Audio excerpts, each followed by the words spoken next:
everyone, and welcome back to King Bee's Daily RNS Podcast. We go through some RNSs from the day, bit of summary for each one, and what happened in the market.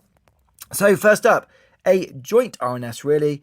So first up from Palm, they hold 20%, and then I'll go back to the original RNS, which was from Fulcrum Metals in FMET, who they are linked between.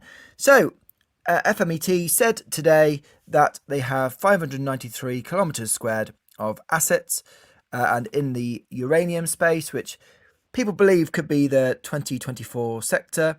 I believe in green energy revolution as well. So kind of a mixture of the two really might be good for a portfolio. Both flat in the day. They talk about in the sort of bottom of their RNS about possible spin out of assets into a separate business. I remember when Prem were going to do this for Zulu and never ended up doing it. Sometimes it's good, sometimes it can be mixed depending on how they use the capital reorganisation and how shareholders get a bit of each company or one company. Who knows what might happen, but it says very early stage discussion. So again, we know what those mean. You need to make sure there is still risk there. So next up, held. Do not adjust your glasses. 10,000% up on the day. Don't panic, it's just a capital reorganisation. Hopefully it kicks forward. You know, with these capital reorganisations, it can be flat for a while and even drop. So hopefully it comes good and they can push forward from here. Next up, EQT. Again, so going back to that green energy revolution thing I talked about. I talk about it a lot in our group. You know, finding a company might be good long term might be a bit tough because lots of these solutions might not work. They fail, there's too many competitors.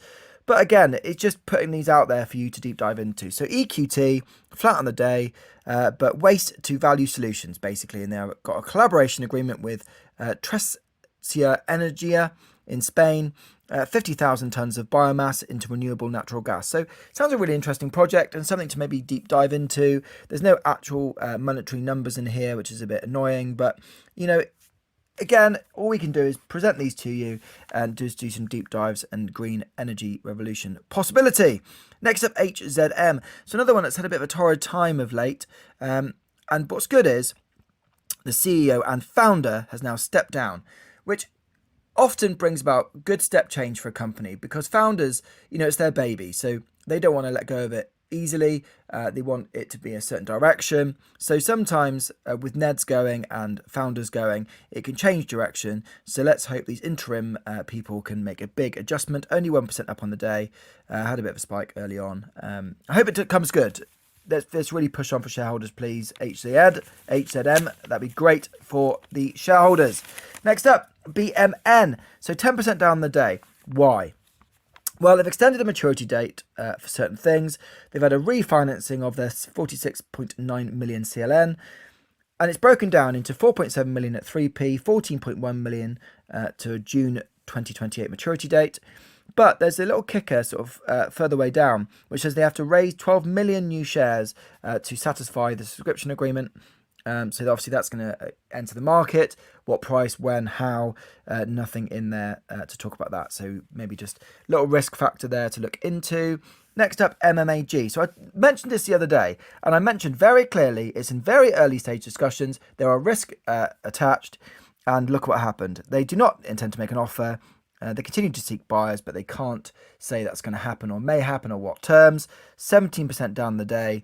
So again, there's always risk when they talk about these things happening and everyone gets very excited, but you need to make sure you deep dive into these risks. Next up, TLOU. First gas from their Lesedi 6 pod. They've seen a rapid increase in pressure, which is great. Dewatering their Lesedi 4 pod, but their production testing, so 2% up on the day. But production testing is to prove it to the market. So I often wait for that before doing anything. Next up, Hemo. So they've shown their versatility of their CBR, new treatment for cancer. Their original sort of focus of CBR was viral infections and then COVID-19 treatments and things like that. So it's nice to see it's branching out. But it has to prove it to the market still, and there's still risks attached. So it's good to see 18% up on the day, but there's still risks with any pharma, okay, getting to market, and there's still a road to go. Next up, EST. So the 100% owned Kazakhstan asset. Now, 5% and up in copper is good. Okay, that's a kind of baseline to really go from. And they've seen some good results there. In 3 samplings, they've had 6.3%, 8.4%, and 2.58% of copper alone. There's some lead in there and some gold in there too. So 8% up on the day, and it sounds like an interesting asset to deep dive into. And there's some good grades going on there. So yeah, good start. ARB, flat on the day, new CEO, Thomas Chippas. Digital asset experience and tech and financial leader. So again, it's always good when a new CEO comes in. But again, ARB has had spikes and drops and all sorts going on. So it'd be nice to see them push on and the new CEO do a good job for the company. So last up, we're going to look at GBP. So 70% up on the day. So today's big winner really. Board changes, and like I've just said, board changes are always good because it makes some step change. Now, what I found really interesting about these board changes is their experience. Now, you would think with GBP you'd have experience in the sector, but the most experience is about sort of financial prudence and financial positions and banking experience. So what sort of strikes to me is they want to bring value to shareholders through using the assets in a really clever way. And it's good to hear because obviously GBP spiked to 2p at one point and then 1p again with so much noise around it, saying it's going to be next this, next that. And what's nice for shareholders who've probably been sucked into all that is to see some step change and some board changes that really should hopefully see some return to shareholder. There's obviously no guarantee it'll happen. Board changes don't always work out, but they seem to have the right experience to turn this company around. And I really hope they do for all shareholders involved. So, we own the largest UK Telegram group around, and we really believe in research and a non-ramp approach. So if you like what you hear, please come and join the Telegram group, and it's all in the description for you to see. So, thanks everyone, have a good evening, and I'll see you tomorrow.